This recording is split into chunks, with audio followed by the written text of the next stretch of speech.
Hi guys, welcome to the channel. In today's video, I'm going to show you how you can change your profile picture on Threads. So before getting into this video, must subscribe to our YouTube channel and click on the bell icon. So the first step you simply need to do is to open Thread application, and then you simply need to click on profile here in the right bottom corner, and then you simply need to click on edit profile, and here you need to click on profile picture, and here you have two options: new profile picture, import from Instagram, and if you want picture from gallery you simply need to click on new profile picture. But if you want to import from Instagram, you simply need to click here, and let me import from Instagram. So it is import, and then you simply need to click on done on the top right.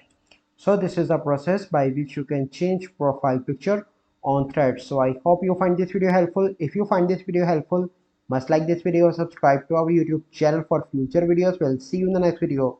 Thank you. Have a good day.